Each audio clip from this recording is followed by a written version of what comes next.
associadas a fatores relacionados à AIDS e o tratamento de afecções oportunistas. Entretanto, essa mudança epidemiológica que a infecção pelo HIV viveu nos últimos 20 anos, uma das observações que foram vistas na lesão renal aguda, ela que se tornou mais grave. E aqui mais grave definida como necessidade de terapia renal substitutiva ou óbito, e nós vamos ver os dados epidemiológicos que explicam essa transição. Então, a primeira pergunta que a gente faz quando a gente olha para lesão renal aguda em pacientes vivendo com HIV é se a introdução da terapia antirretroviral de alta eficiência ela teve impacto na incidência de lesão renal aguda. E qual é o impacto da lesão renal aguda nos desfechos de pacientes com HIV. Então, esse é um estudo bem interessante, é um estudo já relativamente antigo, mas que pega uma fase de transição, né, na pré-terapia de alta eficiência e a introdução das primeiras combinações de terapia de alta eficiência, um estudo de coorte histórica, que incluiu pacientes com e sem HIV, pacientes que tiveram internação hospitalar em 2 períodos, como eu disse. Então, durante o ano de 95, que foi o último ano antes da RT, e em 2003, que foi o último ano disponível para avaliação do estudo. A lesão renal aguda aqui foi identificada por código, o que significa dizer que os diagnósticos não eram tão bem padronizados como são hoje através de critérios como os que a gente tem do CADIGO. E esses códigos eram indicados por médicos, portanto, era critério do médico dizer se o paciente tinha ou não tinha lesão renal aguda. E o que a gente observa aqui, se vocês fixarem aqui as 2 últimas linhas, prevalência de lesão renal aguda e mortalidade intra-hospitalar, o que se via realmente é que os indivíduos com HIV, na era pré-HART, eles tinham uma incidência 3 vezes maior, uma prevalência, no caso aqui, 3 vezes maior, e com índice de mortalidade 2,5 vezes maior.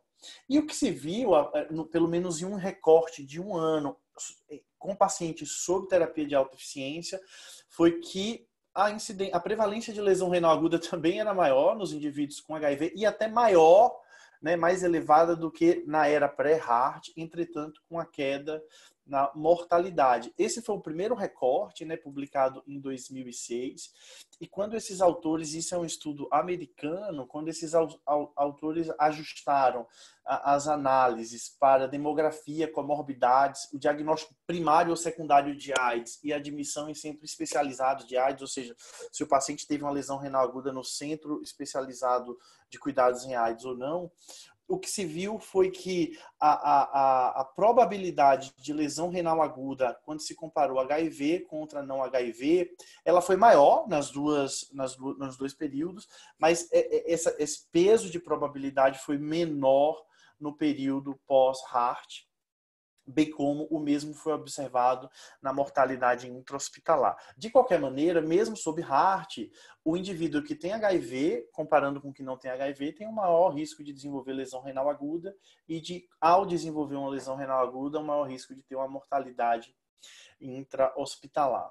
Quando se observa aquela época, 2003, todos os pacientes com HIV, e se compara aqueles que tiveram lesão renal aguda contra aqueles que não tiveram lesão renal aguda, isso aqui é uma análise univariada, o que se vê são diferenças interessantes na demografia, especialmente idade, né? A tendência de idade, quer dizer, uma significância de idade maior naqueles indivíduos com lesão renal aguda, mais frequentemente indivíduos com mais do que 65 anos, mais frequentemente indivíduos negros e com comorbidades que estão associadas ao maior risco de desenvolver lesão renal aguda, bem como maior mortalidade. E nas análises de múltiplas variáveis, por exemplo, para o risco de lesão renal aguda, o que se viu foi entre os indivíduos com HIV, esteve relacionado com o risco de lesão renal aguda, a presença de diabetes, com aumento de 27% no risco, o sexo masculino, com aumento de 4%, a existência de uma doença renal crônica de base, multiplicando por 5 vezes esse risco, e a presença de doença hepática, aumentando em 59% o desenvolvimento de lesão renal aguda.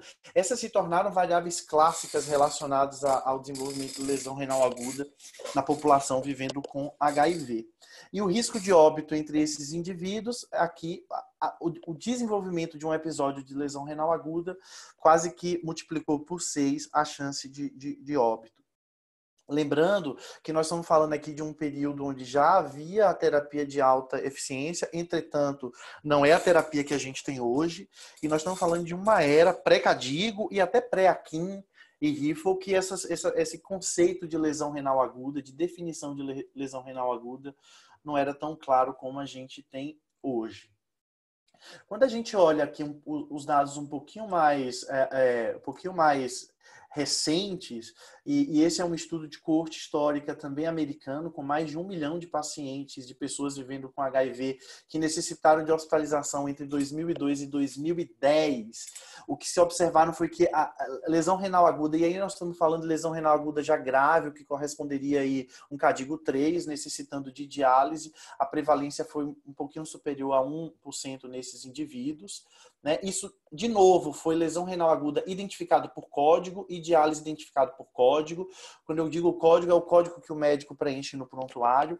Entretanto, se foi uma lesão renal aguda em que houve necessidade de indicação de diálise, a gente pode dizer seguramente que era uma lesão renal aguda Cadigo 3. E o que se observou ao longo do tempo? Né? O que se observou foi um aumento na incidência de lesão renal aguda requerendo diálise. Nós estamos falando aqui de lesão renal aguda requerendo diálise em pacientes HIV hospitalizados. O que se observa quando se olha a população americana não HIV, se viu também esse aumento, e é um aumento, apesar da amplitude, quer dizer, da incidência aqui ser muito maior, a amplitude desse aumento foi muito parecida, porque aqui houve multiplicou-se por 2 essa frequência, e aqui multiplicou-se um pouco menos do que por 2. Então, o que se viu acontecer ao longo da década passada, né, entre 2000 e 2010, na população HIV, apesar de uma frequência maior, foi exatamente o que se viu acontecer na população não HIV, quando nós estamos falando do desfecho lesão renal aguda com necessidade de diálise. E aí, os fatores relacionados à lesão renal aguda com necessidade de diálise, quando comparados com aqueles indivíduos que não desenvolveram lesão renal aguda, o que se viram foram fatores que realmente são clássicos e que a gente vê em diversos outros estudos populacionais. Mais idade, mais frequentemente masculino, mais frequentemente afro-americanos, com índice de gravidade à internação maior, mais frequentemente diabéticos e hipertensos, com mais frequência doença hepática e com mais frequência doença renal crônica. E muito mais frequentemente, estes indivíduos desenvolveram complicações graves, como necessidade de ventilação mecânica e sepse e choque séptico. Então, quando se observa para esse grupo de indivíduos que desenvolve lesão renal aguda com necessidade de diálise, o que se vê é que ao longo da década anterior houve um aumento na probabilidade do desenvolvimento, vocês veem que esse aumento aqui é mais ou menos crescente, até 2010, de desenvolver lesão renal aguda com necessidade de diálise, bem como mortalidade intra-hospitalar, que é o que esse gráfico aqui está mostrando. Então, essa probabilidade sai de 1,45 para 2,64 de risco de morrer de mortalidade intra-hospitalar se desenvolve uma lesão renal aguda com necessidade de diálise. E esse risco a gente pode contar que ao longo dos anos ele vem aumentando em 6% por ano.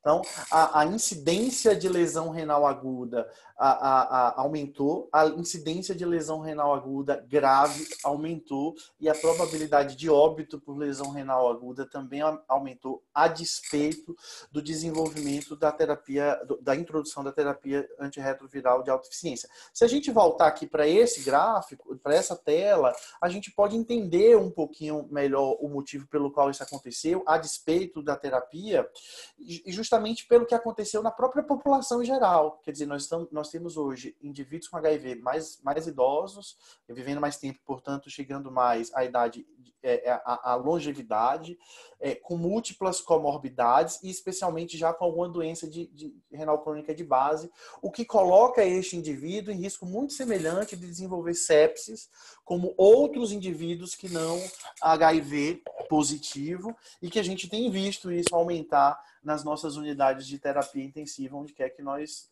trabalhemos.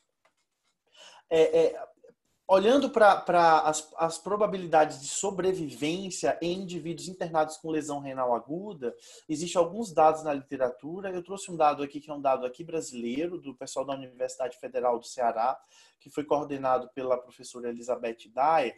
É um dado de classificação de lesão renal aguda já um pouquinho melhor, apesar de ser um estudo de coorte histórica com um número pequeno de pacientes, mas eles compararam indivíduos com HIV que estavam internados, fizeram um episódio de lesão renal aguda e dividiram entre aqueles que sobreviveram e não sobreviveram. Então, o que foi observado entre os não sobreviventes, ou seja, aqueles que morreram? Uma frequência maior de necessidade de ventilação mecânica, uma alteração hemodinâmica maior, com índice de gravidade maior, mais frequentemente com alteração de nível de consciência, mais frequentemente com diagnóstico de sepse e choque séptico, com necessidade de droga vasoativa. Algumas alterações laboratoriais, como, por exemplo, mais frequentemente com acidose metabólica, mais frequentemente com retenção de CO2 e mais frequentemente necessitando de uma fração de oxigênio maior. Do ponto de vista de classificação de lesão renal aguda, eles não observaram nenhuma diferença, mas a gente está falando de um número de pacientes muito pequeno. Mas o que foi interessante é que o risco de morte teve associado com aquilo que a gente está habituado a ver em pacientes não HIV e que têm lesão renal aguda nas nossas UTIs. Choque séptico aumentando em 14 vezes a probabilidade de morrer e necessidade de ventilação mecânica aumentando em quase 30 vezes a probabilidade de morrer. De forma que, quando a gente olha essa transição epidemiológica, o que a gente vê para explicar tudo isso que eu falei até agora é uma mudança na característica da população que nós temos trabalhado, né? Na era pré-Hart, a gente já via, por exemplo, sepse no diagnóstico da AIDS, né? Porque os pacientes eram diagnosticados com AIDS. Frequentemente, eles faziam hipovolemia, que, em tese, é uma causa de lesão renal aguda menos grave e mais facilmente resolvível. E a toxicidade, basicamente, ela se limitava ao uso de Bactrim e pentamidina. Pós-Hart, o que a gente viu foi um perfil epidemiológico muito parecido com a população não vivendo com HIV, com sepse, mas sepse não relacionado, por exemplo, à infecção oportunista ou ao início do diagnóstico, e sepses muito parecidas com o que a gente vê em população não HIV, sobretudo em indivíduos com mais idade e com outras comorbidades para o desenvolvimento, que aumenta o risco de desenvolvimento de lesão renal aguda, e com aumento de toxicidade, principalmente na primeira fase da Hart, né, que eram as medicações indutoras de cristalúria, e depois o uso do tenofovir, que tem uma toxicidade no túbulo proximal que pode ser tanto aguda quanto crônica. Então, se a gente olhar para hoje, normalmente a gente classifica os fatores de risco para o desenvolvimento de lesão renal aguda naqueles fatores de risco classicamente relacionados ao HIV, como um CD4 baixo, uma carga viral elevada, a presença de fatores definidores de AIDS, co-infecção pelo HCV. Entretanto, a gente tem que juntar os fatores que são tradicionalmente relacionados ao desenvolvimento de lesão renal aguda na população não HIV, como envelhecimento, diabetes, doença renal crônica prévia ou de base e a doença hepática. Do ponto de vista de desfechos, a gente já falou um pouquinho, mas o óbito está aumentado em 2 a 3 vezes se o paciente desenvolve lesão renal aguda. E é interessante que entre os sobreviventes, o que se observa é aumento de risco de evento cardiovascular no médio e longo prazo, aumento do risco de doença renal crônica no médio e longo prazo e aumento do risco de mortalidade em longo prazo, independente do que aconteceu na internação, onde houve desenvolvimento de lesão renal aguda. E quando eu falo médio prazo, para esses dois eventos, o que se observa é tão precoce quanto 3 meses. Então, quando se observa aqui, por exemplo, esses eventos, né, cardiovasculares, tanto insuficiência cardíaca quanto evento coronariano, doença renal em estágio terminal e morte, o que a gente vai... Isso a partir de 3 meses após o evento lesão renal aguda numa internação, né? E a gente vê claramente que a intensidade da lesão renal aguda, especialmente quando essa lesão renal aguda é um CADIGO 2 ou 3 com ou sem recuperação, ela vai aumentando a probabilidade do desenvolvimento desses eventos. Além da lesão renal aguda intra-hospitalar, existe também o risco de lesão renal aguda em pacientes ambulatoriais. A gente tem visto isso hoje com menos frequência, né? Quem tem atividade ambulatorial de nefrologia geral, como eu tenho, tem visto isso com menos frequência, mas eventualmente aparece um ou outro paciente ainda por ano com uma lesão renal aguda, especialmente relacionado ao uso dos antirretrovirais. Então, esse é um dado que eu trouxe para exemplificar isso, de uma coorte prospectiva de 271 pacientes, pessoas vivendo com HIV, sendo que 75 estavam iniciando o tratamento ou em 196 havia um sequenciamento do tratamento, ele estava em sequência de tratamento entre 2008 e 2011, e aqui sim, lesão renal aguda classificado pelo AQIM.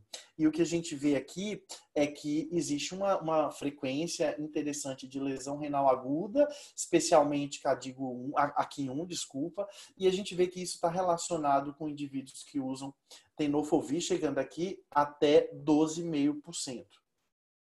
E isso claramente fica demonstrado aqui, tanto o tenofovir como outras medicações, mas especialmente a introdução do tenofovir, uma redução aguda e às vezes sustentada, e nós vamos falar da redução sustentada no próximo tópico, de perda de taxa de filtração glomerular associado à introdução dos antirretrovirais. Essa lesão renal aguda, ela está associada a uma toxicidade aguda, que pode ter um componente inflamatório, como vocês veem aqui, parece às vezes até uma rejeição, se a gente fosse falar de um rim transplantado, é uma tubulite, e tem também um pouco de nefrite, então uma nefrite tubulointersticial aguda, e até necrose tubular aguda, com túbulos completamente carecas, com a perda completa da borda escurva, um desarranjo do túbulo, como vocês podem ver aqui.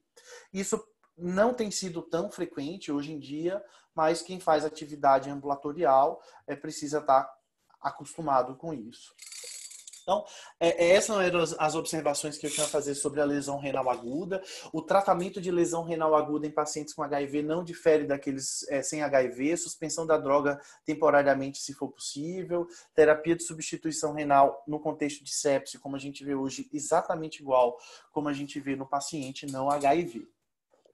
O segundo bloco de alterações são as alterações glomerulares, que tem como quadro típico, clássico, histórico, a nefropatia pelo HIV.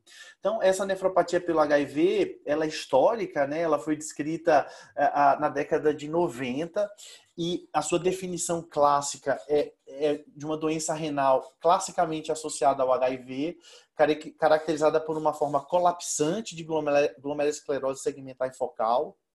Então, é uma doença colapsante, acompanhada por dilatação microcística tubular e inflamação túbulo-intersticial. Então, esse é o quadro histológico clássico, né, de um colapso no glomérulo, e muitas vezes até do lado de fora parece que o paciente está fazendo um crescente, uma perda completa aqui da integridade da célula epitelial visceral, né, completamente perdida. Isso leva ao destacamento dessa célula para o espaço urinário. Esses destacamentos fazem agregados celulares que muitas vezes, como eu falei anteriormente, parecem um podócito, né? E isso colapsa completamente a alça do capilar glomerular. Isso só é necessário ter em um glomérulo para a gente caracterizar o colapso glomerular. Né? Existe uma intensa atividade de absorção de proteína, como vocês veem aqui. Isso aqui são corpúsculos de proteína, levando a uma dilatação microcística do túbulo. E isso é um sinal característico da doença colapsante. Isso não é patognomônico de HIV, a gente vê em outras causas de doença colapsante. E eu esqueci de falar aqui, a gente vê também formação de microtúbulos em algumas células, que durante muito tempo isso foi atribuído a partículas virais, e é possível que seja, porque se sabe hoje que o HIV tem um tropismo por célula epitelial visceral. Então, a fisiopatologia da doença colapsante relacionada ao HIV está relacionada à atividade do vírus. É necessário você ter uma carga viral positiva na maioria dos casos, está relacionada à presença de replicação viral, com provavelmente presença do vírus atacando ou levando uma lesão na célula epitelial visceral.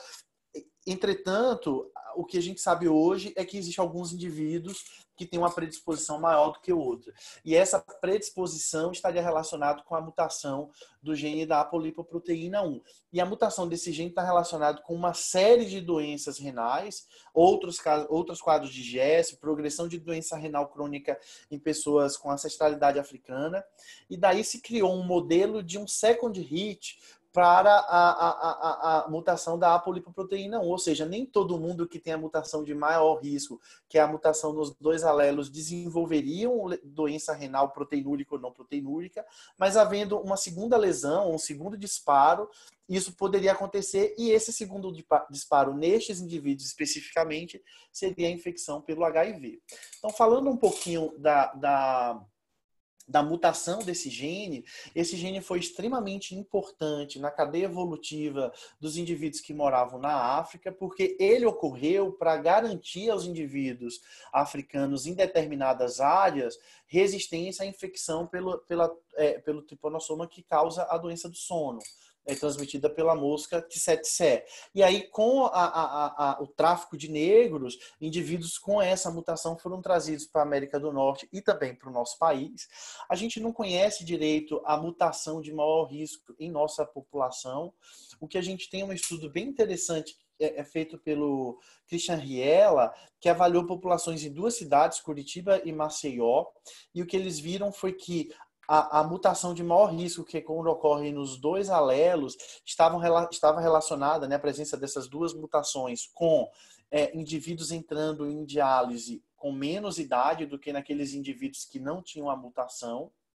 E eles observaram isso levando em consideração as várias possibilidades de combinação de alelos, de fato, a presença da mutação G2 relacionada a uma doença renal mais grave.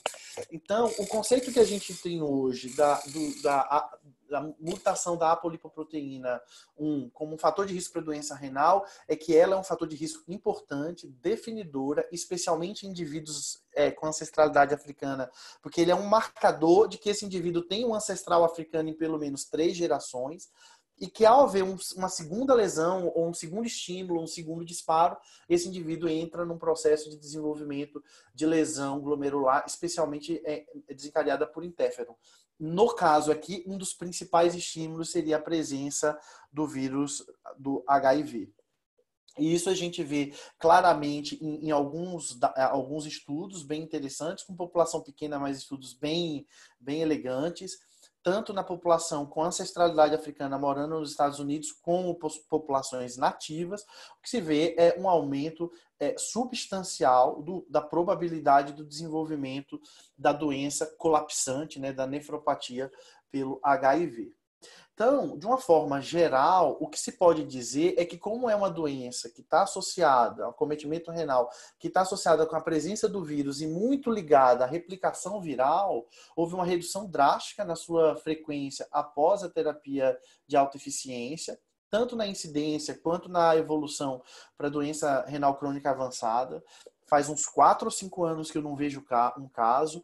O último caso que eu vi foi um paciente que entrou em diálise, nós colocamos em diálise, ele acompanhava na diálise onde eu trabalhava. Ele foi diagnosticado com a doença glomerular no diagnóstico do HIV/AIDS. Ele iniciou o tratamento, 9 meses depois ele saiu de diálise, ele ficou 3 anos livre em diálise, depois ele voltou para diálise, porque teve má aderência ao tratamento. Então, essa foi a transição que a gente viu de uma redução importante desse tipo de acometimento renal. Como eu falei, está relacionado com a infecção por HIV avançada, né? Um CD4 abaixo de 200, com carga viral elevada. do ponto de vista clínico, proteinúrias maciças, às vezes síndrome nefrótica, perda rápida de função e forte associação com o polimorfismo da apolipoproteína 1, que é um marcador de ancestralidade africana.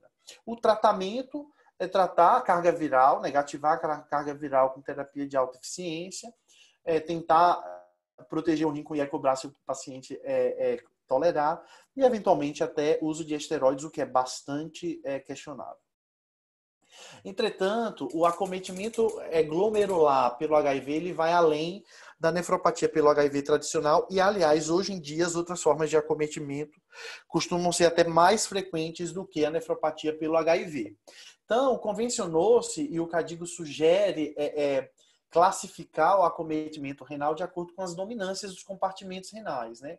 Então, as doenças de dominância glomerular, que podem ser classificadas em podocitopatias, e aí a clássica é a doença colapsante, a doença por imunocomplexo, que eu vou falar um pouquinho a seguir, e eventualmente até doença fibrilar e por deposição de imunotactoide. Existe a lesão de dominância tubular, que pode ser a lesão tubulointersticial clássica, aquela nefropatia aguda associada, por exemplo, ao tenofovir, doença isquêmico-tóxica ou até doenças crônicas relacionadas à droga ou às próprias infecções. Acometimento com dominância vascular, microangiopatia trombótica, está relacionada também à infecção pelo HIV, arteriosclerose da hipertensão e outros acometimentos como doença renal do diabetes e o envelhecimento renal com glomerulosclerose global. Então, no acometimento glomerular, assim como a gente viu na lesão renal aguda, nós também observamos uma transição epidemiológica, saindo desse acometimento da doença colapsante associada à replicação viral para uma doença um pouquinho diferente, que são as nefropatias relacionadas com depósito de imunocomplexo. Então, sai de cena um pouquinho essa glomerulopatia, essa podocitopatia relacionada ao vírus e passa a prevalecer uma doença relacionada a imunocomplexo e de forma bem interessante, ocorrendo na restituição do sistema imune, ou seja, justamente após a introdução da terapia de alta eficiência. E isso a gente não vê só no rim, não. A gente vê também com um aumento de frequência de um determinado tipo de linfoma que está relacionado também à restituição imune. Então, o que nós teríamos aqui? Nós teríamos com a restituição imune um aumento de uma estímulo policlonal para a produção de imunoglobulinas, e isso poderia levar a uma hipergamaglobulinemia policlonal, com probabilidade de desenvolvimento de complexo. Além disso, a gente vê uma restituição importante celular, e isso acontece já com 3 meses de terapia, impressionante como a carga viral cai e o CD4 começa a subir com 6 meses, 1 ano. Os pacientes passam a ter 1.200 de CD4, se eles são bem aderentes. E isso tudo leva à formação de imunocomplexos.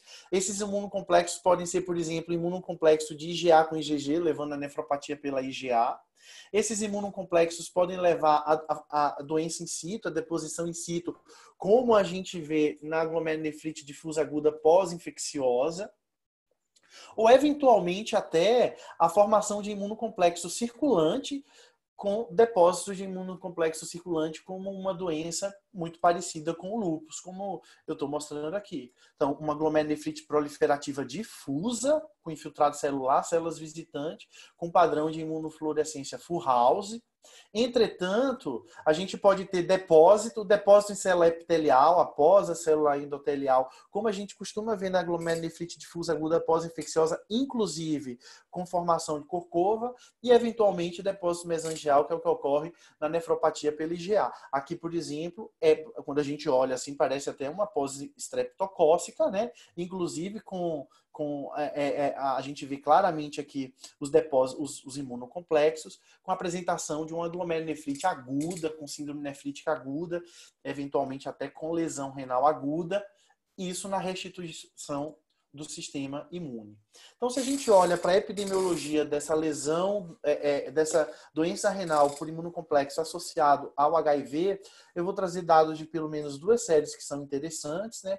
Uma série italiana, que foi uma das primeiras, com 73 biópsias renais revisadas ao longo de 20 anos, mostrando que já aqui, no final da década passada, a doença por imunocomplexo já era mais frequente do que a nefropatia pelo HIV, bem como outras formas de glomerulonefrites, né? E aí, os mais variados tipos de doença por imunocomplexo, e aqui as formas de gesto não colapsante, doença renal do diabetes, enfim, qualquer tipo de acometimento glomerular. Essa já é uma série um pouquinho mais robusta, que é uma série americana, de 6.600 pacientes em acompanhamento na Johns Hopkins, com 267 biópsias, sendo que, de novo, aqui a frequência da doença pelo imunocomplexo era maior do que aqueles indivíduos com nefropatia pelo HIV.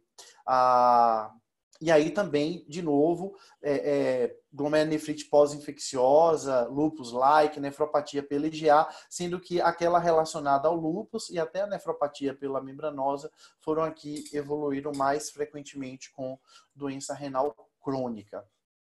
Quais são os fatores de risco que estão relacionados ao desenvolvimento da nefropatia pelo imunocomplexo? De novo, a raça negra é um fator importante e aqui não necessariamente associado à mutação da apolipoproteína A1. Eventualmente, a contagem de células CD4, apesar da gente ver isso também na restituição do sistema imune, com a infecção com o vírus da hepatite C, presença de diabetes e de hipertensão.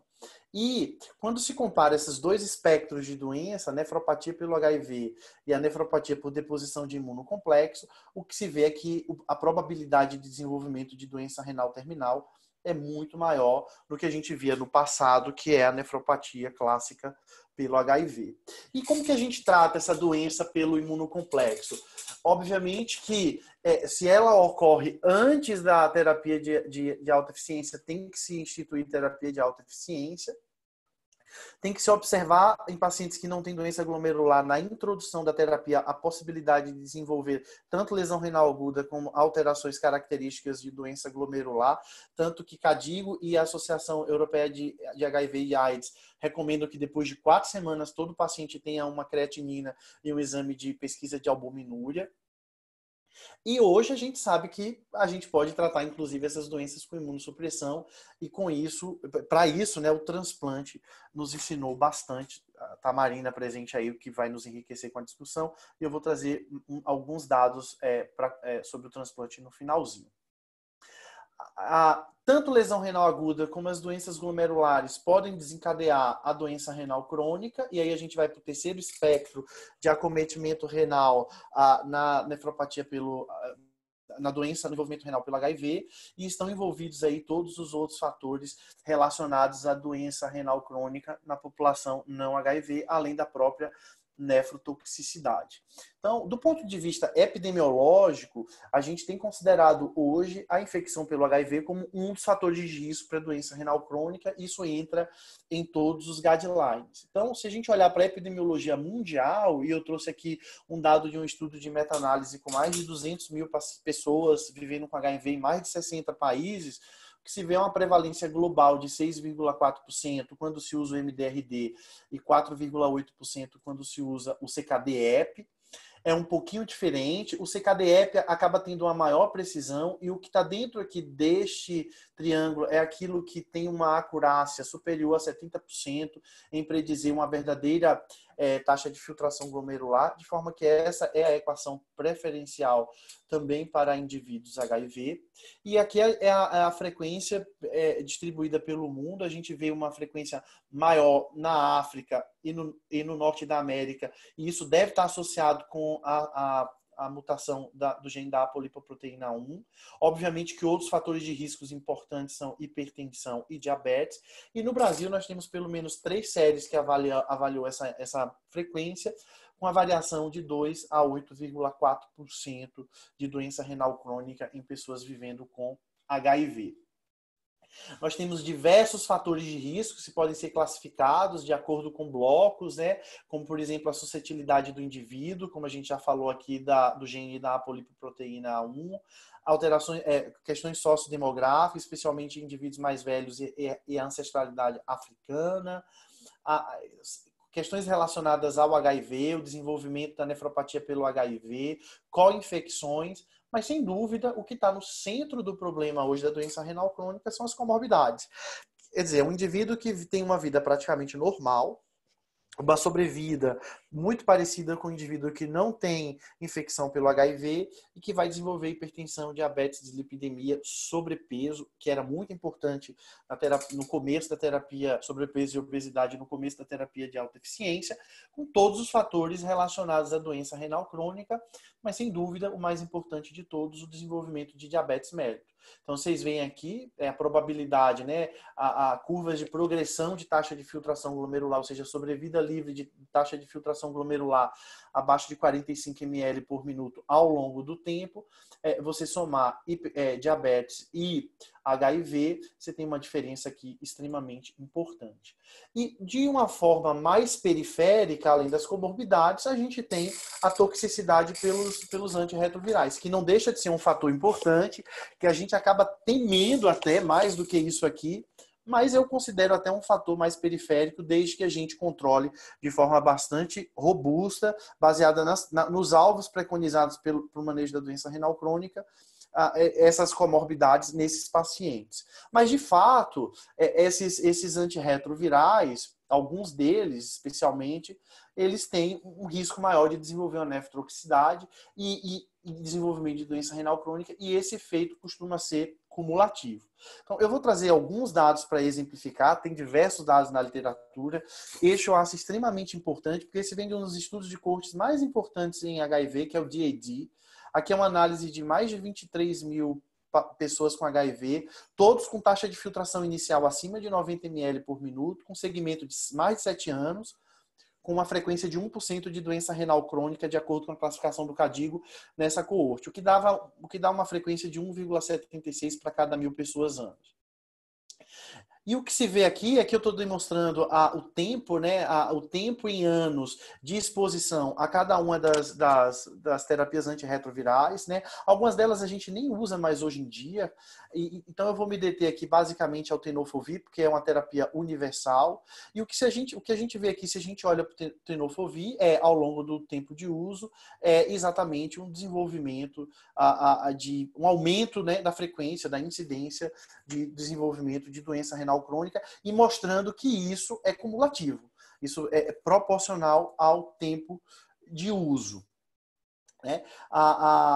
O que se observa é que isso ocorre mesmo que você faça análises com controles de variáveis confundidoras, e de novo eu vou pegar aqui só o tenofovir, né, aumentando o risco, mesmo que você faça ajuste para múltiplas variáveis. Então, de fato, o tenofovir, e aqui nós estamos falando de uma formulação de tenofovir, que é o fumarato de desoxyproxil, que é uma formulação que, de fato, é tóxica, pode levar a uma lesão tubular proximal do ponto de vista agudo, com necrose tubular aguda, nefrite tubulointersticial e até uma síndrome de Fanconi, e está associado ao desenvolvimento de uma doença crônica. Né? Essa doença crônica, marcadamente, a gente vê aqui com depósito de matriz extracelular no intestício e o apagamento completo de túbulos. O que, se a gente fosse olhar num rim transplantado, a gente dizer que tinha uma intensa fibrose intersticial e atrofia tubular. Se a gente for dar uma olhadinha para a microestrutura, o que a gente vê é uma perda da borda e escova, mas mais interessante é o depósito de cristais aqui, que começa nas mitocôndrias, e depois essas mitocôndrias ficam completamente aberrantes, e atribui-se isso à deposição da própria droga, como um efeito direto da droga no túbulo proximal. Por que eu digo que esse efeito é um pouco periférico? Porque existem alguns estudos que realmente mostram que a associação do tenofovir, especialmente com o inibidor de protease, aumenta o risco, o desenvolvimento de perda de taxa de filtração abaixo de 60, mas isso não é visto quando você faz análise, por exemplo, para taxa de filtração abaixo de 45, especialmente porque o risco maior é deixar o paciente replicando a carga viral, obviamente. E quando se analisa slope de função renal, comparando era pré-terapia e depois da terapia, o que se vê é que em algumas populações há até um pouquinho de ganho de função renal, e quando se soma o período pré com pós, o que se vê é a possibilidade até de um ganho de função renal. Então, eu digo mais periférico, entretanto, não se deve minimizar a possibilidade de toxicidade pelo tenofovir, que é uma droga que a gente usa hoje universalmente em todos os pacientes que estão iniciando terapia para HIV. Uma outra observação que eu queria fazer em relação à droga é o dolutegravir, que também modificou bastante a terapia antirretroviral recente. Hoje, inclusive, nos PCDT do Ministério da Saúde, o dolutegravir é droga de escolha para início de terapia. E o que se vê é um aumento da creatinina, e aqui a creatinina sérica, né? Quando há introdução do dolutegravir, esses são dados de um estudo chamado SPRING, que é um estudo multicêntrico randomizado, que comparou 1 para 1 pacientes em uso de raltegravir versus dolutegravir. Entretanto, a gente precisa ficar atento a isso, mas isso aqui não significa nefrotoxicidade. O dolutegravir, ele bloqueia a secreção de creatinina pelo túbulo. Portanto, você tem um aumento da creatinina, mas não com perda de filtração glomerular. Provavelmente, se a gente aplica fórmulas medidas de clearance de creatinina nestes indivíduos, a gente deve estar medindo a verdadeira taxa de filtração glomerular, porque ela bloqueia a secreção de creatinina. De forma que a Associação Europeia para o Cuidado do HIV recomenda que em pacientes com dolutegravir, ou você utiliza a cistatina para estimar a função renal, ou você usa a creatinina 4 semanas após o baseline, ou seja, 4 semanas após iniciar o dolutegravir. Essa passa a ser a creatinina de base dos indivíduos em uso de dolutegravir. Então a gente precisa ficar atento. E por fim, para finalizar a parte de toxicidade, mais recentemente surgiu uma formulação de tenofovir, que é o tenofovir alefenamide, que nada mais é do que a prodroga do tenofovir, e ele tem um efeito tóxico muito menor. Por quê? Porque ele consegue dar a mesma concentração intracelular onde se quer, por exemplo, em monócitos e linfócitos, com 90% a menos de concentração plasmática. Então, você vai ter uma disponibilidade de droga para chegar no túbulo proximal muito menor. E o que se observa em um estudo de coorte prospectiva suíça muito interessante que acabou de ser publicado é que quando você faz a mudança do TDF para o TAF em indivíduos que já têm algum grau de função renal, o que se vê é um ganho de função renal de até 5 ml por minuto. Então, tudo indica que essa formulação ela é mais protetora, especialmente para a gente fazer naqueles indivíduos que já têm alguma perda de função renal. Do ponto de vista de manejo, o que o CADIGO recomenda? Screening da mesma forma como a gente faz nas populações de alto risco que não são HIV, monitorização, e as referências por nefrologista são muito parecidas do que aquilo que a gente vê na população não HIV. Entretanto, é interessante que há uma recomendação de classificar esses pacientes em baixo risco e alto risco. Então, quem seriam os pacientes de baixo risco? Taxa de filtração acima de 90, com a P/C abaixo de 200, e a gente hoje está substituindo P/C por relação albumina-creatinina em indivíduos que têm idade abaixo de 50 anos. Esses indivíduos devem seguir terapia local, de acordo com os protocolos, porque eles são considerados de baixo risco para desenvolvimento de doença renal crônica. Entretanto, se a taxa de filtração inicial é abaixo de 70, já com alguma proteinúria, e idade acima de 60, especialmente com a infecção com HIV, AIDS, presença de diabetes, hipertensão não controlada e história de doença cardiovascular, se recomenda evitar medicações nefrotóxicas, especialmente o TDF, e deve estar chegando o TAF no Brasil, era para ter chegado esse ano, por conta da pandemia, eu acho que isso atrasou um pouquinho. Então, para finalizar a minha apresentação, eu vou falar um pouquinho de terapia renal substitutiva de forma bem breve. Aqui eu estou comparando pacientes com HIV, diálise, pacientes em diálise, HIV e não HIV, e o que a gente aprendeu ao longo dessas décadas todas é que a evolução não costuma ser muito diferente, especialmente naqueles indivíduos que você controla bem as outras comorbidades como hipertensão e diabetes. E o mesmo a gente tem visto no transplante, né? Se a gente comparar, por exemplo, os indivíduos infectados por HIV, isso é um estudo do coorte clássico americano, transplantados, o que se vê é que ele tem até uma sobrevida melhor do que os indivíduos idosos não HIV. Esse é um dado brasileiro, é um estudo multicêntrico que a Marina participou, nós também participamos, que avaliou sobrevida do paciente e sobrevida censurada para o óbito em pacientes com HIV depois do transplante, mas o grupo controle, na verdade, foram os HIV negativos, que é um pouco injusta essa comparação, né? O melhor aqui seria a gente comparar HIV na diálise versus HIV no transplante. Mas o que se viu é que CHIV, aqui, pelo menos no nosso estudo brasileiro, mostrou um impacto na sobrevida do paciente e do enxerto.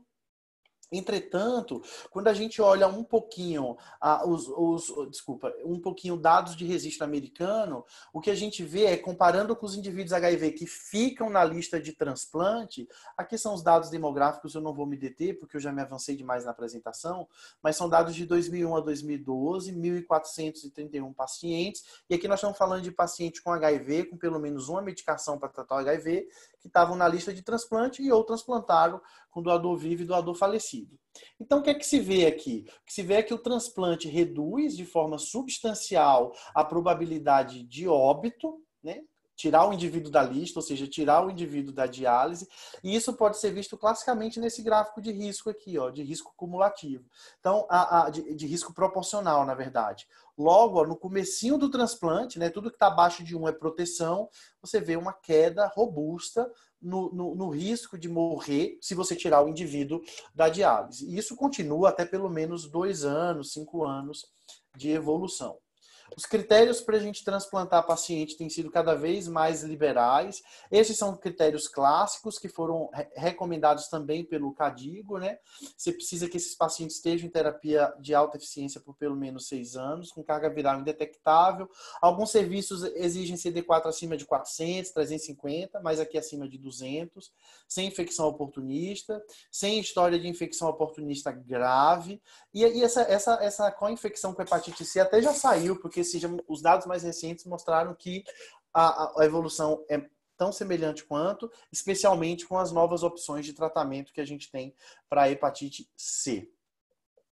É complexo, é um transplante complexo. Esses pacientes têm mais infecção. Aqui é o estudo americano, o primeiro estudo americano com uma coorte maior de pacientes HIV transplantados. O que se viu foi que a incidência acumulada de rejeição era até maior do que o não transplantado. Então, quando se pensou em fazer transplante em paciente HIV, imunossuprimir um paciente com HIV, o medo inicial era que esses pacientes vão começar a ter infecção oportunista. O que se viu, na verdade, foi o outro lado, né?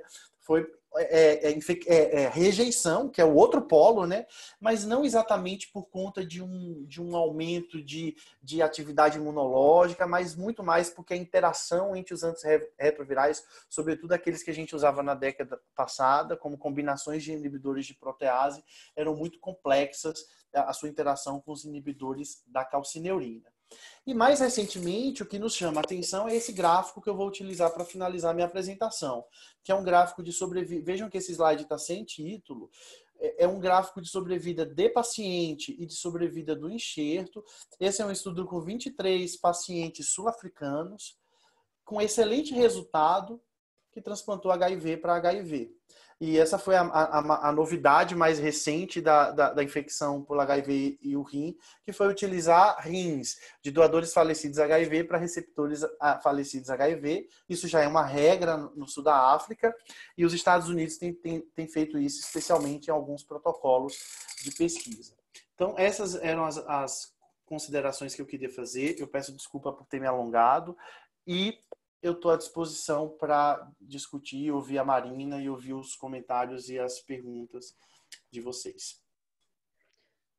Obrigada, professor, pela aula maravilhosa, como sempre. Antes de abrir para a plateia, queria pedir para a doutora Marina comentar um pouquinho sobre a experiência dela nesse tema, HIV e transplante, por favor. Obrigada, Lúcio, pela excelente, completa, atual exposição.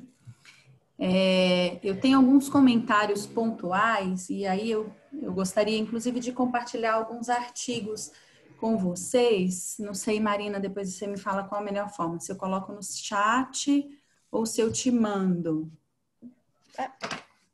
Como você preferir. Se você quiser me mandar, eu reencaminho para os meninos também. Eu te mando, porque quando algumas questões rápidas, quando o Lúcio comentou de lesão renal aguda e da mudança absurda, né, do perfil, né, do HIV, né, é muito verdade, mas no Brasil ainda nós temos algumas misturas de perfil, né? E aí eu gostaria de compartilhar com vocês um estudo epidemiológico multicêntrico de UTI que mostra que o paciente HIV brasileiro, ele ainda é uma mistura de pessoas com longevidade avançada, bem controlados, mas infelizmente ainda também com pessoas com diagnóstico de doença já em estadio avançado, com infecções oportunistas e com as toxicidades ainda, né, Lúcio, do Bactrim, ainda, porque ainda eles têm pneumocistose como apresentação. Então, para quem trabalha com lesão renal aguda, com paciente agudo de UTI, no Brasil ainda nós temos uma mistura, né, de pessoas. Em relação à nefropatia pelo HIV, super interessante o que o Lúcio colocou, e aí eu queria compartilhar com vocês um estudo que chama atenção para essa nefropatia colapsante em crianças, né? E até em adolescentes, não tão crianças, mas em pessoas perto ali dos seus 15 anos, né? Que são pessoas que adquiriram HIV pela via de parto, né? Nos Estados Unidos, o acesso à terapia antirretroviral é um problema enorme, né?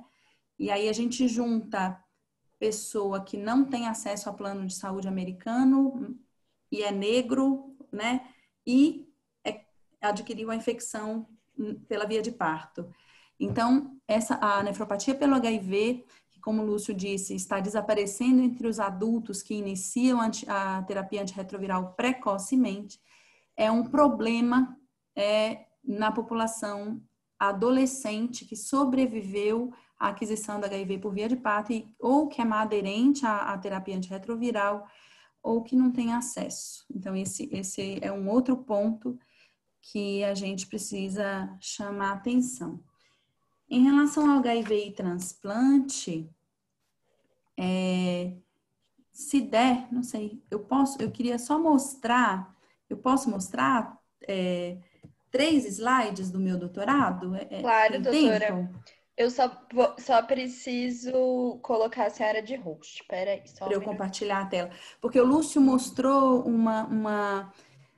um dado super interessante de que nas séries americanas, né, a Jamie Locke é uma cirurgiã, é mulher, para quem não sabe, é uma mulher, a Locke. Eu fiquei super orgulhosa de ela ser uma mulher, porque é uma estudiosa do tema, publica muito dado importante.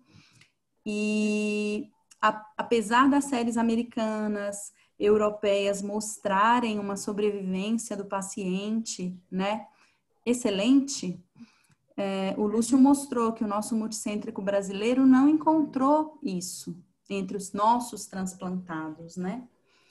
O Lúcio puxou a nossa orelha que nós não fizemos estudo com o paciente em diálise, né, versus transplante, e aí é um meia-culpa mesmo, muito porque os registros da central de transplante e os registros da lista de espera, eles são muito difíceis da gente trabalhar. Então, por conveniência mesmo, o estudo foi desenhado para avaliar a evolução do HIV versus não HIV no Brasil, que foi um dado inédito. Eu posso compartilhar a tela, Marina? Já coloquei a senhora de... E aí, eu tenho algumas hipóteses que nós fizemos no nosso... Vocês estão vendo? Tá entrando. Tá. Eu tenho algumas hipóteses de por que a nossa coorte é pior, né? Vai pior. Então, a primeira coisa é que esses são os dados da minha tese de doutorado, esse estudo está publicado, eu vou mandar para vocês, mas são daqueles pacientes do multicêntrico, nós tínhamos, na época nós tínhamos 30 dos 52, e meu estudo é com 39 pacientes HIV, né? E uma coisa, e eu comparei os transplantados espanhóis HIV com os nossos, né? E a primeira coisa que vocês podem ver nesse slide é que no Brasil nós precisamos alterar a imunossupressão em 11 pacientes por interação com os antirretrovirais, né? Esse estudo foi publicado em 2017. O regime com raltegravir tinha sido aprovado em 2014 para HIV resistente, depois que foi para a primeira linha. Então, no Brasil, ainda nós precisávamos lidar com um regime com inibidor de protease, né? Sim ou sim, né? E às vezes sem inibidor de protease, mas com efavirenz, mas os pacientes que já tinham falha terapêutica usavam inibidor de protease. Então, vejam vocês que nós precisávamos mudar, tirar o tacrolimo, usar o tacrolimo 1 miligrama a cada 20 dias pela interação com o ritonavir, né? E, ao contrário dos espanhóis, que não mudavam o imunossupressor, eles mudavam antirretroviral. Então, se um paciente começava aqui, por exemplo, aqui no espanhol, nesse lado, se ele começava com inibidor de protease antes do transplante, recebia um rim de doador falecido, na primeira semana eles já tiravam o inibidor de protease e mantinham o regime imunossupressor. E nós, até aquele momento, não conseguíamos essa agilidade, né? E aí, vejam só que realmente a rejeição aguda comprovada por biópsia foi o dobro entre os brasileiros. E aqui, metade dos episódios de rejeição aconteceram depois da mudança do imunossupressor pela interação medicamentosa, que é muito o que o Lúcio colocou. Depois desse estudo publicado, à medida que nós fomos estudando isso, à medida que nós fomos chamando a atenção da comunidade para essa necessidade, nós mudamos de estratégia no nosso centro, nós melhoramos a interação com o infectologista e hoje em dia nós somos capazes de, na primeira semana após o transplante, modificar o regime antirretroviral. Eu estou terminando, a COVID vai deixar, eu vou terminar de compilar esses dados, mas nós tivemos uma mudança absurda do perfil de rejeição e de sobrevida depois dessa interação com o infectologista. Então, como mensagem, precisa interagir com o infecto e precisa cuidar do HIV transplantado como um combo, né, antirretroviral e junto com a terapia imunossupressora. E, por fim, o que eu queria chamar a atenção para vocês é isso aqui. Nós tivemos, até 2018, 7 pessoas que transplantaram sem HIV e depois do transplante adquiriram a infecção pelo HIV aqui no Brasil. E lá na Espanha, enquanto eu estava lá, eu disse desse meu dado, eles ficaram mais atentos, eles encontraram 2 pessoas. E a evolução dessas pessoas que adquiriram HIV pós-transplante foi catastrófica, tá? Eles eram pessoas, vejam vocês, tardias de transplante, das 9 pessoas, a maioria tinha mais de 10 anos de transplante, quer dizer, já voltavam no médico a cada 3, 4 meses, né? já estavam na comunidade absolutamente reinseridos, né? Pessoas jovens, a pessoa mais idosa tinha 57 anos, não posso nem chamar de idoso, né? E com creatinina, a maioria deles com função renal normal, função renal do transplante normal. Vejam vocês que das 9 pessoas, 5 foram diagnosticadas com estadio avançado do HIV, foram diagnosticadas com AIDS, CMV invasivo, meningoencefalite, né? E dessas, nós tivemos aqui evolução com óbito, inclusive por AIDS, né? Morreram de AIDS. Então, para quem trabalha com consultório, o aconselhamento do comportamento, né, das boas práticas, né, do cuidado após o transplante, ele precisa se acompanhar de aconselhamento de proteção, né? Todos esses indivíduos adquiriram a infecção por via sexual, heterossexual e homossexual, mas teve pessoas que adquiriram por via heterossexual também. Então, eu queria chamar a atenção, deixar a última mensagem de que após o transplante, o aconselhamento de medidas de proteção, ele também deve incluir o aconselhamento contra a aquisição do HIV. Depois que eu publiquei esse estudo, nós já tivemos mais 4 pacientes que nós diagnosticamos HIV após o transplante. E aí é um acréscimo de problema na vida dele, né? Então, são essas as minhas contribuições. Os meus estudos estão todos publicados, eu posso compartilhar com vocês, é um prazer. E eu estou à disposição aí para a gente conversar. Agradeço mais uma vez. Obrigada, doutora. Normalmente, esses pacientes, tinha mudança na imunossupressão depois do diagnóstico? Ou independia, né? Dependia de cada caso. Você fala o pós-transplante? Isso. Nos casos que foram diagnosticados com estadio avançado, eles estavam em terapia intensiva, sem imunossupressão, né? Uhum, sim. Nós iniciamos esses pacientes, os primeiros pacientes nós ainda precisamos iniciar regimes com ritonavir, porque foram lá em 2016, 2017. Uhum. Mas os últimos nós conseguimos não começar regimes com inibidor de protease e assim que estabilizasse, né, eles mantiveram a imunossupressão. Tá.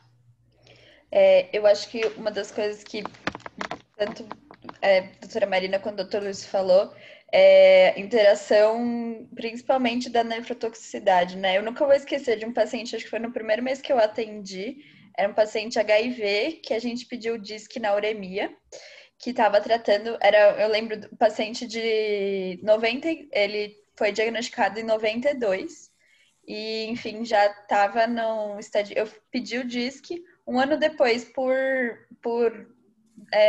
sem querer, eu atendi esse paciente de novo, o DISC não tinha saído, mas ele tinha parado da cabeça dele de tomar a TARV por 3 meses e ele tinha aumentado o clearance para 30, tava com um clearance mais ou menos de 30.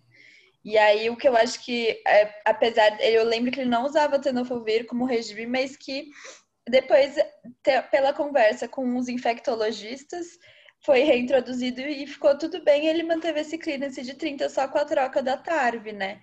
Então eu acho que é uma coisa que a gente sempre tem que prestar bastante atenção. Vou abrir para perguntas. Alguém tem alguma pergunta para fazer?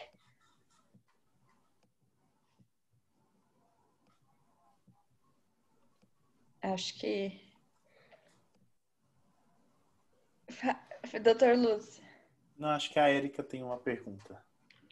Aqui. Vamos ver aqui. A Érica e o Gui. Tá. Enquanto eles vão digitando aí, Uhum. sobre o que a Marina falou, só 2 breves comentários. Em relação a... Ela falou da Jamie Locke e eu vi ela a primeira vez antes do estudo ser publicado, ela apresentando esse estudo no Congresso Americano de Transplante. E é interessante que estava na mesa uma sul-africana. Isso que você falou aí, Marina, é interessante do que você viu da questão da experiência com inibidor com antirretrovirais e os nossos imunossupressores. Na verdade, isso que a gente vê na população brasileira, que a gente não vê em outras, eu acho que é um pouco daquilo que a gente não tinha de experiência. Porque quando a Locke apresentou o dado, disse assim, olha, eu estou vendo aqui, eu estou vendo rejeição graves e uma incidência maior de rejeição. A sul-africana levantou e falou, eu não tenho esse problema. Eu tenho rejeição abaixo de 10%. Porque ela já estava fazendo isso há muito mais anos do que os americanos, né? E sobre a lesão renal aguda, essa questão de no Brasil ainda ter lesão renal aguda relacionado à AIDS, né? Nós estamos falando disso, né? AIDS, você tá falando. Isso, se você ajusta para extrato social, isso desaparece, né? Claramente, isso independe de você estar na UTI ou não. Assim, Sim. Trabalhando em determinados centros hospitalares, passando visita toda semana na UTI, o que a gente vê? Jovens com linfoma, tratando linfoma, e estão ali por causa de linfoma, e indivíduos acima de 50, 60 anos com quadro séptico de qualquer outra etiologia. Quando os meninos do Emílio Ribas passam comigo lá no Santa Catarina, né? Quando eles me contam um ou outro caso, eu falo, ainda existe isso? E quando eu fui dar plantão do Covid na DIPA, eu vi uns casos que eu falei, gente, eu não sabia que isso ainda existia.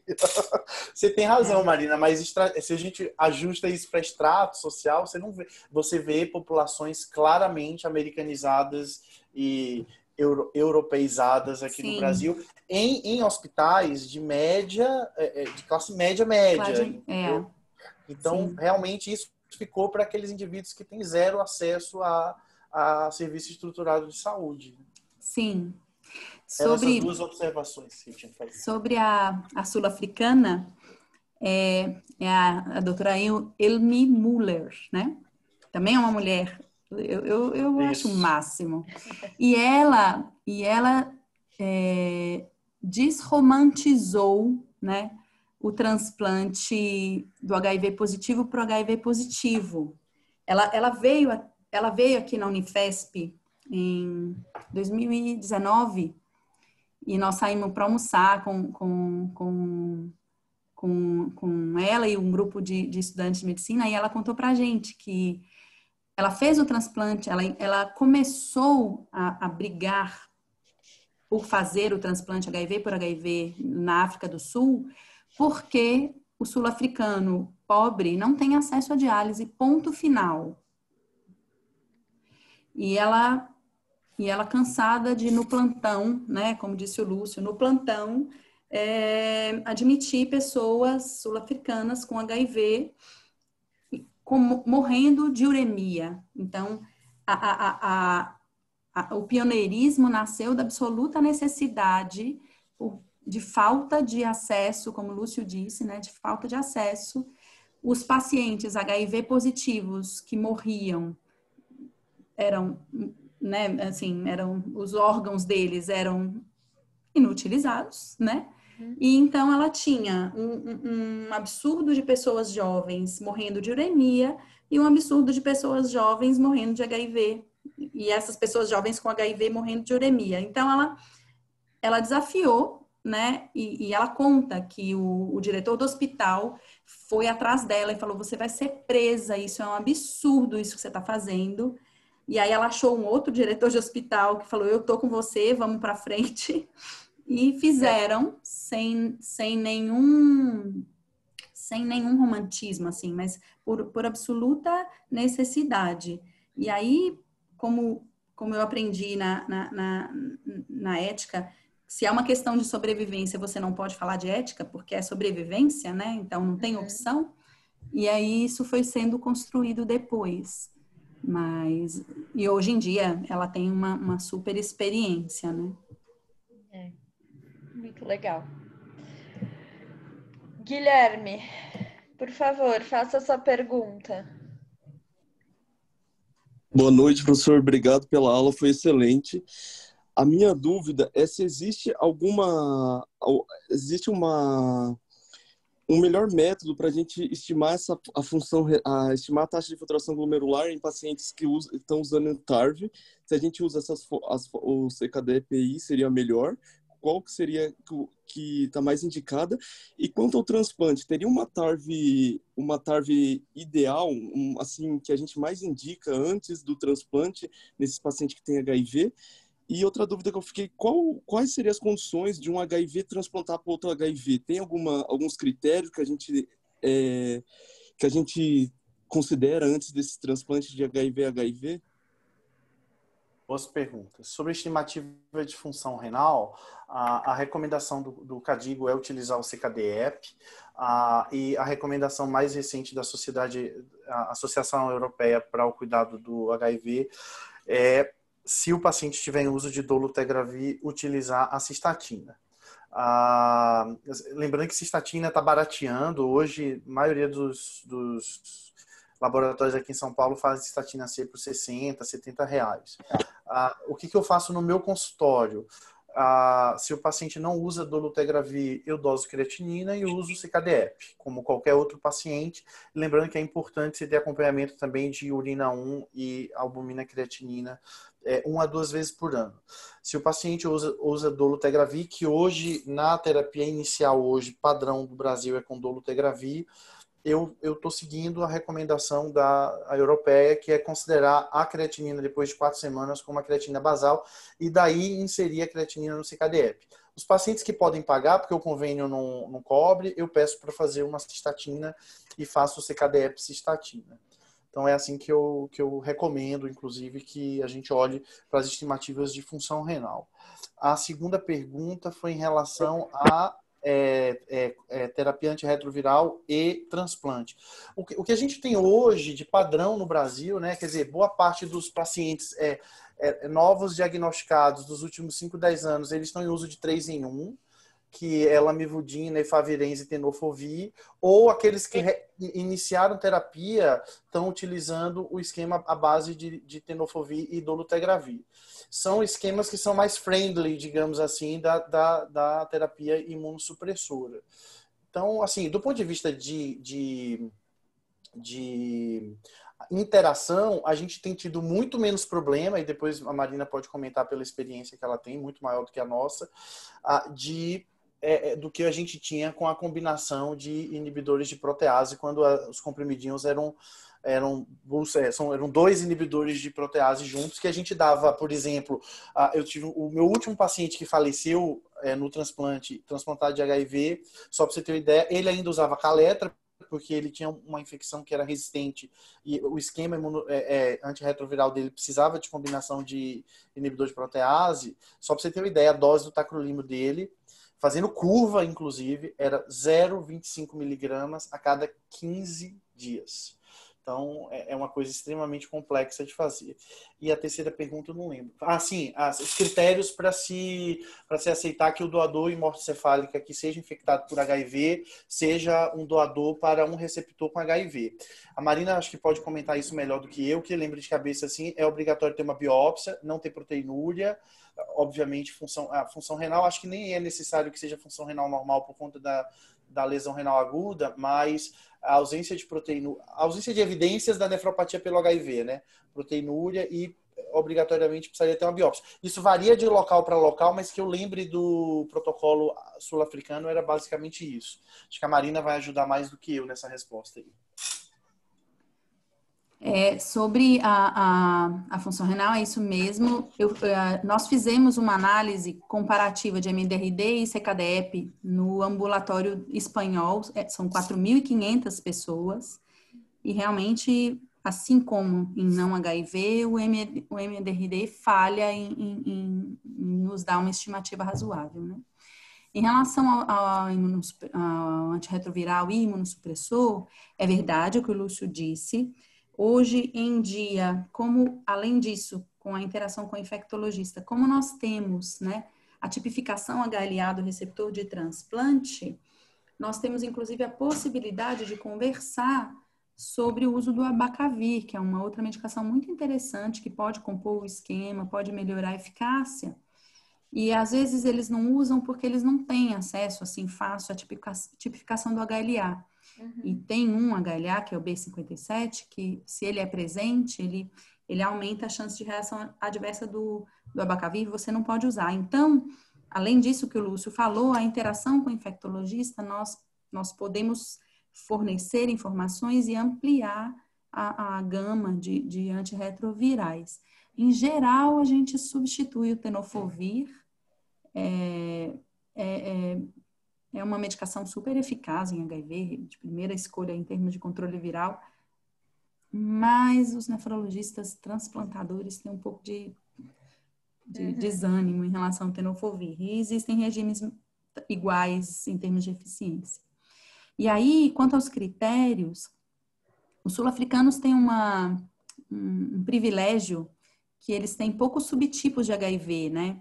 Então, a genotipagem é desejável, mas não é obrigatória lá, porque lá eles não têm muita variabilidade de genótipos do HIV. Então, não é um critério, até nesses primeiros pacientes que a doutora Muller transplantou, muitos deles nem tinham disponível a genotipagem. Lembrar que lá os recursos também são escassos, né? E realmente os critérios são a doença do HIV controlada em quem morreu, né? Não ter morrido de uma doença oportunista ativa, né? Criptococose, essas coisas. E esses critérios renais mínimos, né? Creatinina realmente, porque eles admitem lesão renal aguda, realmente não é um proibitivo. No protocolo norte-americano, os norte-americanos colocaram o transplante HIV para HIV num protocolo de pesquisa, né? Eles fazem em alguns centros que aceitem participar de um protocolo de pesquisa. E aí sim a genotipagem é obrigatória. O match, né, de subtipo de HIV é obrigatório porque um dos receios é a superinfecção, né, por genótipos diferentes.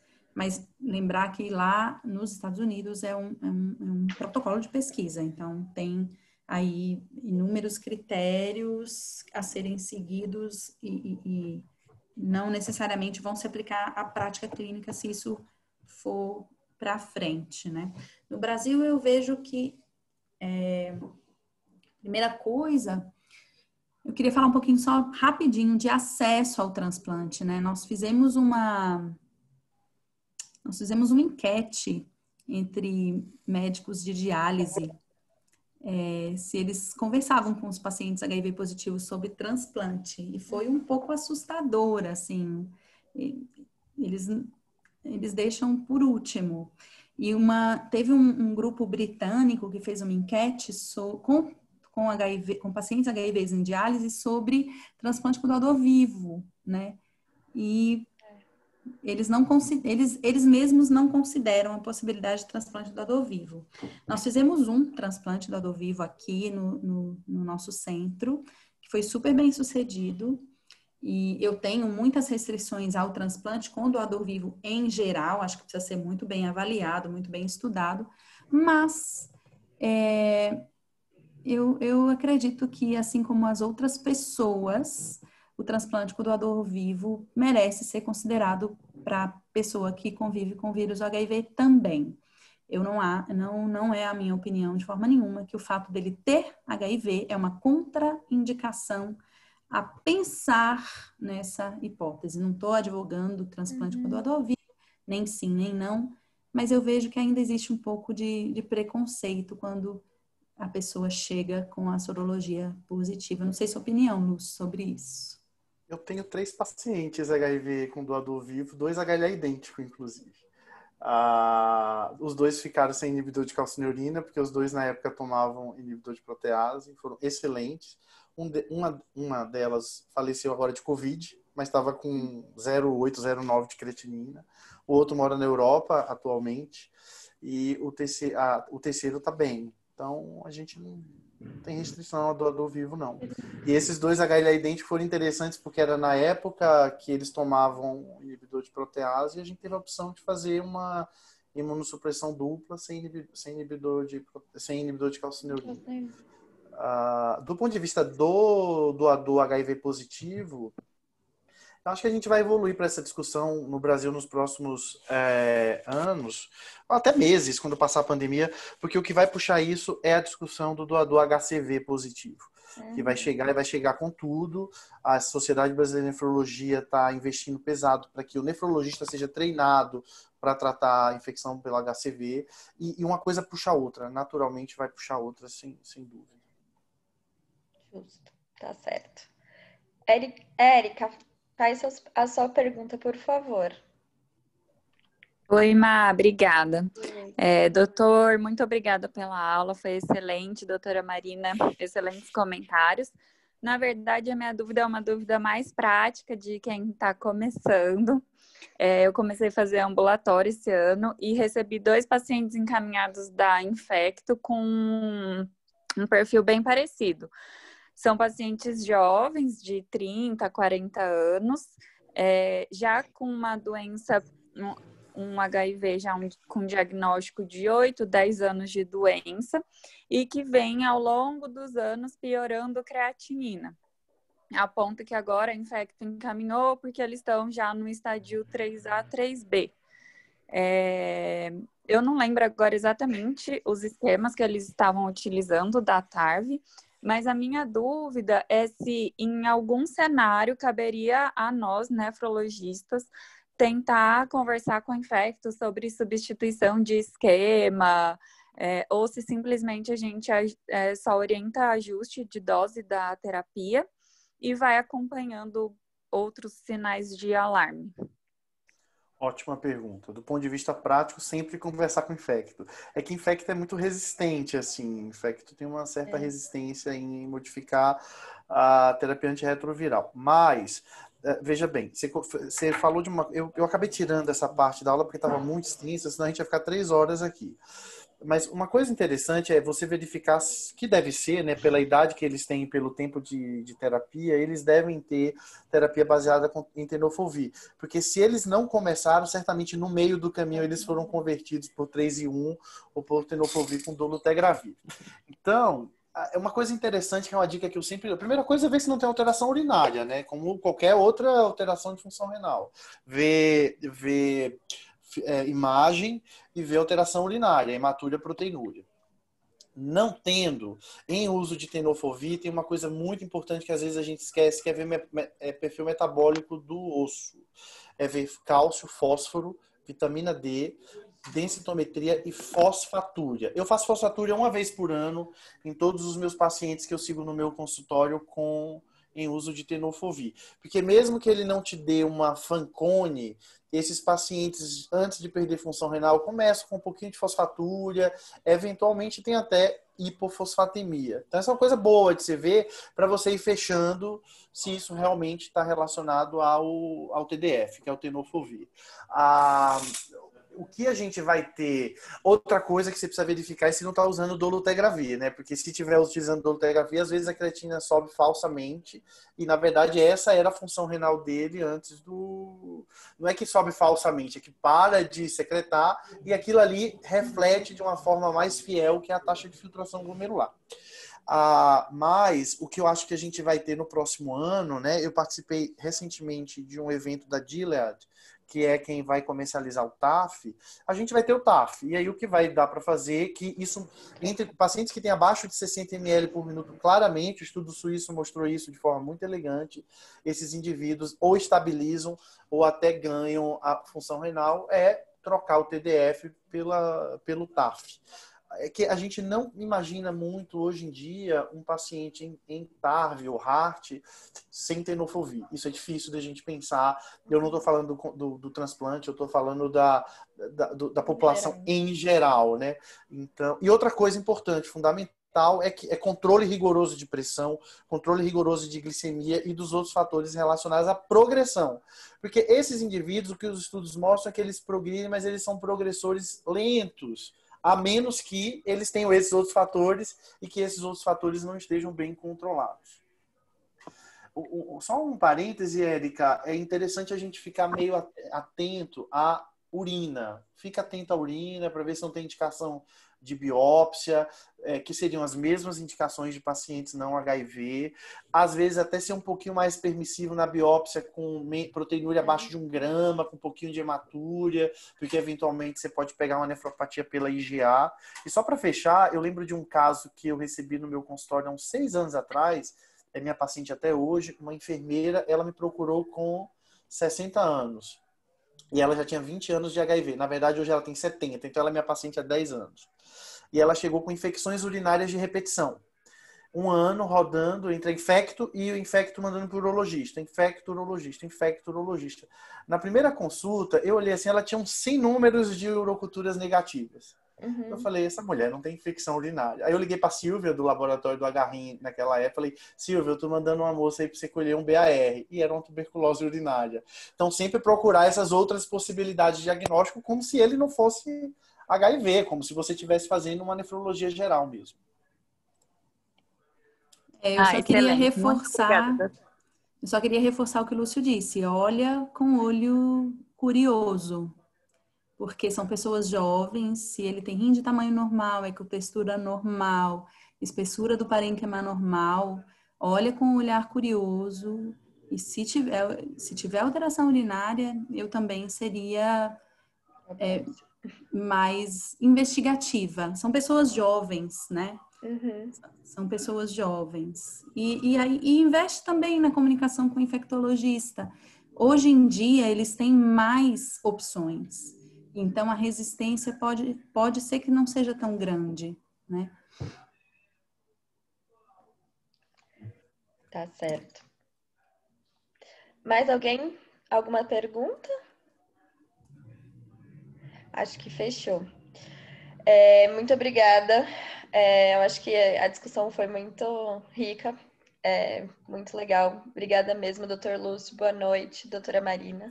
Foi coincidente fazer na semana do combate ao HIV? Não foi, né? Não existe coincidência. Dia 1º de dezembro. Exato, Joia, obrigado. Boa noite. Obrigada, viu? Boa noite. Tchau, tchau. Obrigada, boa noite.